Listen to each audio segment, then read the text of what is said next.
Hello friends, അകലെ latest review. രാവിലെ ക്ഷേത്രത്തിൽ പോയി തൊഴുതിട്ട് നമ്മുടെ സുമാരി അമ്മയും അപ്പവും കൂടെ ഋതികയെ കാണാനായിട്ട് രാജുവിൻ്റെ വീട്ടിലോട്ട് വരുവാണ്.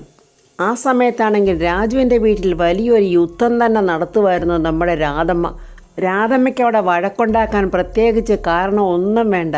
ഋതികയെ കണ്ടാൽ മതി, അപ്പോഴേ രാധമ്മയ്ക്ക് കലിയിളകും. നമ്മുടെ ഋതിക രാവിലെ എഴുന്നേറ്റ് കുളിച്ച് കുറിയും തൊട്ട് എല്ലാവർക്കും കോഫിയൊക്കെ ഇട്ട് വേണുവേട്ടനാന്ന് ചുക്കാപ്പിയൊക്കെ ഉണ്ടാക്കി വെച്ച് പിന്നെ ബ്രേക്ക്ഫാസ്റ്റിന് പൂരിയും മസാലക്കറി മരുമകൾ അടുക്കളയിൽ കയറി ഇതൊക്കെ ഉണ്ടാക്കിയത് കണ്ട് വേണുവേട്ടൻ അങ്ങ് സന്തോഷത്തിൽ മതിമറന്ന് നിൽക്കുവാണ്.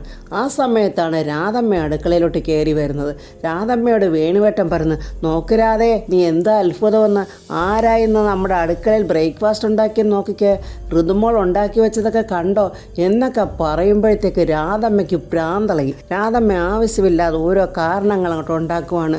ഓരോ സാധനങ്ങൾക്കും ഇത്രയൊക്കെ വിലയാണ്, അങ്ങനെയാണ് ഇങ്ങനെയാണ് നശിപ്പിച്ച് കളഞ്ഞ്. അങ്ങനെ ഋതിക ഉണ്ടാക്കി വെച്ചിരുന്ന ബ്രേക്ക്ഫാസ്റ്റ് എല്ലാം വലിച്ചു വാരി എറിഞ്ഞിട്ട് രാധമ്മയ്ക്കിന് ജീവിക്കണ്ട, മരിക്കാൻ പോവുക, ഏതെങ്കിലും റെയിൽവേ പാളത്തിൽ ഞാൻ പോവുക എന്നും പറഞ്ഞൊക്കെ അങ്ങോട്ട് ഓടുമ്പോൾ അമ്മേ പോകല്ലേ, അവിടെ നിൽക്കമ്മേ എന്നും പറഞ്ഞ് പിടിച്ചു നിർത്തിക്കൊണ്ടിരിക്കുന്ന സമയത്താണ് നമ്മുടെ സരസ്വതി അമ്മ അപ്പവും കൂടെ അങ്ങോട്ട് വന്നിരിക്കുന്നത്. രാധമ്മയുടെയും പ്രിയയുടെയും നിപ്പ് കണ്ടപ്പോൾ തന്നെ ഇവിടെ എന്തോ പന്തികേടുണ്ടെന്ന് അപ്പൂവിനും സരസ്വതി അമ്മയ്ക്കും മനസ്സിലായി. എന്താ ഇവിടെ പ്രശ്നം, എന്തെങ്കിലും ഇവിടെ കുഴപ്പമുണ്ടോ എന്നിങ്ങനെ സരസ്വതി അമ്മ ചോദിക്കുമ്പോൾ പ്രിയ നിന്ന് ഉരുളുവാണ് എന്തു പറയണമെന്നറിയാതെ.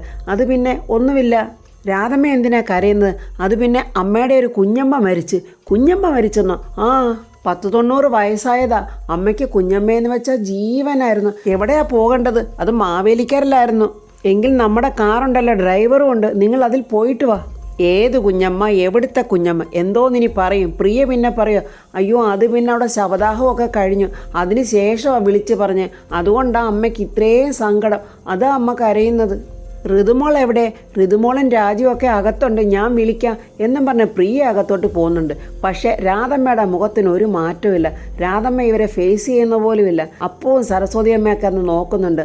അവർക്ക് മനസ്സിലായി എന്തോ പ്രശ്നമുണ്ട് ഇവിടെ നിന്ന്. സരസ്വതി അമ്മ വന്നതൊന്നും നമ്മുടെ കൊച്ചമ്മണിയും ജയനും അറിഞ്ഞില്ല. അവർ രണ്ടുപേരും കൂടെ ഋതികയെ ഇരുന്ന് ദുഷിക്കുക. കൊച്ചമ്മണി പറയാം, എടാ പൂരിയും മസാലക്കറിയും സൂപ്പറായിരുന്നടാ, ഏതായാലും നല്ല ടേസ്റ്റായിരുന്നു. ശരിയാമ്മ ഞാനും കഴിച്ചു എന്നൊക്കെ ജയനും പറയാം. പക്ഷേ നമ്മൾ എന്നാലും അവിടെ സൈഡ് നിൽക്കാൻ പറ്റില്ലല്ലോടാ, വലിയ മന്ത്രികുമാരിയാ, 10 പൈസയ്ക്ക് പോക്കില്ല. ആ രമ്യങ്ങാണമായിരുന്നെങ്കിൽ പൈസയും വീടും കൊണ്ട് എൻ്റെ പുറകിന് നടക്കുമായിരുന്നു. ഇവളൊരു കോടീശ്വരി, അവളെ എനിക്ക് കൊല്ലാൻ തോന്നുവാ. എങ്ങനെങ്കിലും രമ്യയും രാജുവിനെ അങ്ങോട്ട് അടുപ്പിക്കാൻ നോക്കണമേ, അത് ഇനി സാധിക്കുമെന്ന് തോന്നുന്നില്ല മോനെ. ഇവർ തങ്ങളിലങ്ങ് ജോയിൻ്റായി പോയില്ലേ. പക്ഷേ എൻ്റെ അമ്മായിയമ്മ ഒരു കാരണവശാലും അവളെ ഇവിടെ വെച്ച് വാഴിക്കത്തില്ല. ഇനി രാധമ്മയുടെ കഴിവ് പോലെ ഇരിക്കുവടാ മോനെ രമ്യയുടെ തിരിച്ചുവരവ്.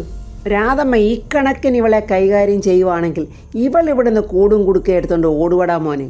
അമ്മേ പിന്നെ കാര്യം എന്തൊക്കെ പറഞ്ഞാലും കയ്യിലൊരു 5 പൈസ പോലും ഇല്ലെങ്കിലും ഇവളൊരു മന്ത്രിയുടെ മോളല്ലേ. എത്ര നാളാണ് ഇവളിങ്ങനെ ആ തള്ളയുടെ ചീത്ത കേൾക്കുന്നത്. എൻ്റെ പൊന്നു മോനെ, വെള്ളപ്പാറ്റെ പോലെ പറന്നു നടന്ന രാധമ്മയാ ഈ കല്യാണത്തിന് ശേഷം ആകെ അങ്ങ് മാറിയത്. രാജവെമ്പാലെ പോലെ ചീറ്റുമല്ലയോ ഋതികയെ കാണുമ്പോൾ. ഇത്തിരി കൂടുതലല്ലേ രാധമ്മ ചെയ്യുന്നത്, അതെനിക്കും തോന്നിയമ്മേ, ഇച്ചിരി കൂടുതലാണ്. ഇവളിനി നമ്മുടെ അന്തകേട്ടം കാണാൻ മാറുവോടാ മോനെ. ഏയ് അങ്ങനെയൊന്നും വരത്തില്ലമ്മേ. എന്നാലും ഒരു രസമൊക്കെ ഉണ്ട് മോനെ. ഈ മനുഷ്യർ തമ്മിൽ അടിപിടി കൂടുന്നതൊക്കെ കാണുന്നതേ എന്തൊരു രസമാണെന്നറിയാവോ. എൻ്റെ പൊന്നമ്മയെ നമിച്ചിരിക്കുന്നു. ഒരു വല്ലാത്ത ദുഷിച്ച മനസ്സാണല്ലോ എൻ്റെ അമ്മച്ചിക്ക്. ഇവിടെ നിന്നവരൊക്കെ എങ്ങോട്ട് പോയി, ആ പാമ്മയെ നമുക്ക് നോക്കാം എന്നും പറഞ്ഞ് അവർ രണ്ടും കൂടെ വരുന്നുണ്ട്. അങ്ങനെ കൊച്ചമ്മണിയും ജയനും കൂടെ ഫ്രണ്ടിലോട്ട് വരുമ്പോൾ അവിടെ സോഫയിൽ കാണുന്നത് നമ്മുടെ സരസ്വതി അമ്മയും അപ്പു ഇരിക്കുന്നു. ഒരു മരക്കുറ്റി പോലെ രാധമ്മയും അവിടെ നിൽക്കുന്നുണ്ട്. ജയൻ കൊച്ചമ്മണിയോട് പറയുന്നു, എൻ്റെ തള്ളേ, നമ്മൾ പറഞ്ഞതുപോലെ ഇവരെങ്ങാനും കേട്ട് കാണുമോ? എടാ കേട്ടെങ്കിൽ നമ്മളെ ഇന്ന് കൊന്നത് തന്നെടാ. എന്താ അമ്മയും മോനൂടെ ഞങ്ങളെ കണ്ടുകൊണ്ട് ഇങ്ങനെ അമ്പരന്ന് നിൽക്കുന്നത്? കൊച്ചമ്മണി പറയാ, യോ നിങ്ങളെ രണ്ടുപേരെയും കൂടെ പെട്ടെന്ന് കണ്ടപ്പോൾ ഞങ്ങളങ്ങ് അന്തം വിട്ട് കോലം പോലെ ആയിപ്പോയി. അയ്യോ ഇങ്ങനെ ഓർക്കാപ്പുറത്തൊന്നും കയറി വരല്ലേ, എനിക്ക് ഹൃദയസ്തംഭനം ഉണ്ടായിപ്പോവും. സരസ്വതി അമ്മ പറയാം, അത് കൊള്ളാലോ, ബന്ധുക്കളെ കാണുമ്പോൾ ആർക്കെങ്കിലും ഹൃദയസ്തംഭനം ഉണ്ടാവുമോ? ജയൻ പറയാ, അമ്മ അതൊക്കെ ചുമ്മാതെ പറയുന്ന. 3 പ്രാവശ്യം അമ്മയ്ക്ക് കോവിഡ് വന്ന്, അതിനുശേഷമാണെങ്കിൽ തലയ്ക്ക് നല്ല സ്ഥിരതയും ഇല്ല. സരസ്വതി അമ്മയും അപ്പവും വന്നോ ഒന്നും ഋതിക അറിഞ്ഞിട്ടില്ല. ഋതിക റൂമിലിരുന്ന് കരയുവാണ്. ഋതിക ഉണ്ടാക്കി വെച്ച കാപ്പിയും എല്ലാം രാധമ്മ വലിച്ചു വാരി കളഞ്ഞില്ലേ, അതോർത്ത് ഋതിക ഇരുന്ന് കരയുവാണ്. രാജുവും വേണുവേട്ടനും ഋതികയെ സമാധാനിപ്പിക്കുക. രാജു പറയുന്നു, മേഡം ഇങ്ങനെ കരയാതെ. അത് കേട്ടിട്ട് വേണുവേട്ടൻ പറയാം, നീ ഇങ്ങനെ കരയാതെന്ന് പറഞ്ഞാൽ മതിയോടാ. കരയാതെ എങ്ങനെ ഇരിക്കും? അങ്ങനത്തെ കാര്യങ്ങളൊക്കെ അല്ലേ ഇവിടെ ഉണ്ടായത്. കരയുമ്പോൾ ഈ കുഞ്ഞിനൊരു അല്പം ആശ്വാസം കിട്ടുന്നെങ്കിൽ അത് കരയട്ടടാ. അതിനുശേഷം നമുക്ക് എന്താ വേണ്ടതെന്നുള്ള അടുത്ത വഴി ആലോചിക്കാം. അമ്മ ഇങ്ങനെ തുടർന്നാൽ ഞങ്ങളിനി എന്ത് ചെയ്യുവച്ചാ? അതാ മോനെ ഞാൻ പറഞ്ഞത്, നമുക്കിനി അടുത്ത വഴി ആലോചിക്കാമെന്ന്. എന്തിനും ഏതിനും ഒരു പരിഹാരം കാണണമല്ലോ. എല്ലാ കടമ്പകളും കഴിഞ്ഞാണ് ഇവിടം വരെ എത്തിയത്. രാധമ്മ ഇങ്ങനെ മർക്കടമുഷ്ടി കാണിച്ചോണ്ടിരുന്നാലേ അതിനുള്ള പരിഹാരവും നമ്മൾ കണ്ടെത്തണം മോനെ. ഋതിക ചങ്ക് പൊട്ടി കരഞ്ഞുകൊണ്ട് പറയുക, ഇതിനുള്ള സൊല്യൂഷൻ ഞാൻ നേരത്തെ പറഞ്ഞിരുന്നു. രാധമ്മ രാജുവിൻ്റെ അമ്മയാ. രാധമ്മയെ വെറുപ്പിച്ചുകൊണ്ട് എനിക്ക് രാജുവൊത്തുള്ളൊരു ജീവിതം വേണ്ട. ഞെട്ടിത്തെറിച്ചു പോയി വേണുവേട്ടൻ. എന്താ മേഡം പറഞ്ഞു വരുന്നത്? ഞാൻ തിരിച്ചെൻ്റെ വീട്ടോട്ട് പോയിക്കോളാം. കേട്ടോടാ ഈ കുഞ്ഞു പറഞ്ഞത് എന്നും പറഞ്ഞ് വേണുവേട്ടൻ രാജുവിൻ്റെ നേരെ ദേഷിക്കുവാണ്. കല്യാണം കഴിഞ്ഞിട്ട് ദിവസങ്ങളോളം ആയില്ല. അതിൻ്റെ താലിമാല അഴിച്ചു വച്ചിട്ട് അതതിൻ്റെ വീട്ടിലോട്ട് പോവുകയാണെന്ന്. നീയല്ലേ ജീവിതാവസാനം വരെ ഒരു മനസ്സോടെ ഒന്നിച്ച് ജീവിക്കാവുന്ന എന്നുള്ള ആ വ്യവസ്ഥയിൽ ഈ കുഞ്ഞിൻ്റെ കഴുത്തിൽ താലി കെട്ടിയത്? എന്താടാ നിനക്കിതിന് മറുപടിയൊന്നും പറയാനില്ലേ? അച്ഛാ, എൻ്റെ മറുപടി എന്താണെന്ന് കുറച്ച് മുമ്പ് ഞാൻ അമ്മയുടെ മുൻപിൽ വെച്ച് പറഞ്ഞതല്ലേ. ഞാൻ കല്യാണം കഴിച്ച പെണ്ണിനെ ഒരു കാലത്ത് ഉപേക്ഷിക്കില്ല. ഇനി പ്രത്യേകിച്ചും എൻ്റെ ഋതിക മേഡത്തെ. ഋതിക മേഡത്തിൻ്റെ സ്ഥാനം എൻ്റെ മനസ്സിലാവുള്ളത്. അത് വെറും ഭാര്യയായിട്ട് മാത്രമല്ല. അങ്ങനെ നട്ടല്ലുയർത്തി ആണുങ്ങളെപ്പോലെ പറയടാ. വേണുവേട്ടൻ പറയുക, നീ ഇപ്പോഴെൻ്റെ മകനായതിൽ ഞാൻ അഭിമാനിക്കുവാടാ. അമ്മായിയമ്മ എതിര് നിന്നുവെന്നും പറഞ്ഞ് ഇന്ന് വരെ ആരും ഭാര്യയെ ഉപേക്ഷിച്ചിട്ടില്ല. അങ്ങനെ ആരെങ്കിലും ഉപേക്ഷിച്ചിട്ടുണ്ടെങ്കിൽ അവർ ഭാര്യയെ വെറും ഒരു വീട്ടുമൃഗമായിട്ട് മാത്രം കണ്ടവരായിരിക്കും. നിൻ്റെ അമ്മ ഇങ്ങനെ ഒന്നും ആയിരുന്നില്ല. അവളെ മക്കളുടെ മുന്നിൽ പോലും കുറ്റം പറയുന്നതും എനിക്കിഷ്ടമല്ലായിരുന്നു. പക്ഷേ അവൾ മക്കളായ നിങ്ങളുടെ മുന്നിൽ ഇങ്ങനെ ശത്രുവായി മാറുമ്പോൾ വേദനിക്കുന്നത് എൻ്റെ മനസ്സാ. കാരണം എന്നും അവൾ എനിക്ക് ജീവനാണ്. അവളിങ്ങനെ മാറിപ്പോയതിലേ എനിക്ക് സങ്കടമുള്ളൂ. അവൾ ഇങ്ങനെ തുടർന്നാൽ അമ്മ നിങ്ങൾക്ക് ബദ്ധ ശത്രുവായി മാറും. പ്രിയ അച്ഛാന്ന് വിളിച്ച് ഓടി വരിക. എന്താ? അതെ, വർമ്മസാറിൻ്റെ വീട്ടിൽ നിന്ന് ഋതികയുടെ മുത്തശ്ശിയും അപ്പുമൊക്കെ വന്നിട്ടുണ്ട്. അത് കേട്ട് ഋതികയും രാജുവും വേടുവേട്ടനും അങ്ങ് ഞെട്ടുവാണ്. അയ്യോ എൻ്റെ ഭഗവാനെ, ഇവിടെ നടന്ന കാര്യങ്ങൾ വല്ലതും സരസ്വതി മേഡം അറിഞ്ഞോ മോളെ? അറിഞ്ഞിട്ടില്ലെന്നാച്ചാ തോന്നുന്നേ. ഒരു കാരണവശാലും സരസ്വതി മേഡം ഇവിടുത്തെ പ്രശ്നങ്ങളൊന്നും അറിയരുത്. അഥവാ അങ്ങനെ അറിഞ്ഞാൽ അത് വലിയ പ്രശ്നങ്ങളുണ്ടാക്കും. മേഡം ക്ഷിപ്രകോപിയാണ്. കൊച്ചുമോളുടെ കണ്ണുനീർ കണ്ടാൽ അവർ സഹിക്കില്ല. പിന്നെ എന്താ ഉണ്ടാകാൻ പോകുന്നതെന്ന് പറയാൻ പറ്റില്ല. പെട്ടെന്ന് ഋതികയുടെ അടുത്ത് വേണുവേട്ടൻ, മോളെ പറഞ്ഞത് കേട്ടല്ലോ. മോടെ മുത്തശ്ശിയോട് ഒരു കാര്യവും വിട്ടു പറയല്ലേ മോളെ. വാ നമുക്കങ്ങോട്ട് പോകാം എന്നും പറഞ്ഞ് അവരെല്ലാവരും കൂടെ അങ്ങോട്ട് ചെല്ലുവാണ്. മുത്തശ്ശിയെ കണ്ടതും ഋതികയ്ക്ക് അത്രയും നേരം അടക്കി വെച്ചിരുന്ന സങ്കടം പൊട്ടിയങ്ങ് വരുവാണ്. അമ്മമ്മേന്ന് പറഞ്ഞ് ഓടിച്ചെന്ന് മുത്തശ്ശിയെ കെട്ടിപ്പിടിച്ച് കരയാം. അമ്മമ്മ മോളെ മോളേന്ന് അമ്മാമ്മയും വിളിക്കുന്നുണ്ട്.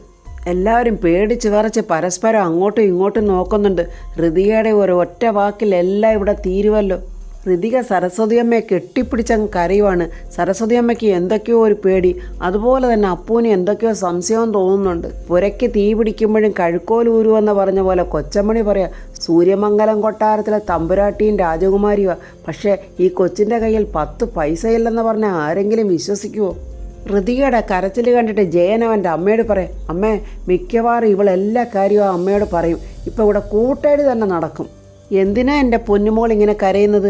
എൻ്റെ കുഞ്ഞുമോൾ കരയല്ലേടാ എന്നൊക്കെ സരസ്വതി അമ്മ ഋതിയോട് പറയുവാണ്. അപ്പൂന് എന്തൊക്കെയോ സംശയം ബലമായി കഴിഞ്ഞ്, ചേച്ചി എന്തിനാ ഇങ്ങനെ കരയുന്നത്? കൊച്ചമ്മണി പറയാം, ഇപ്പം രാധമ്മയുടെ കർണത്തൊരു വെടി പൊട്ടും.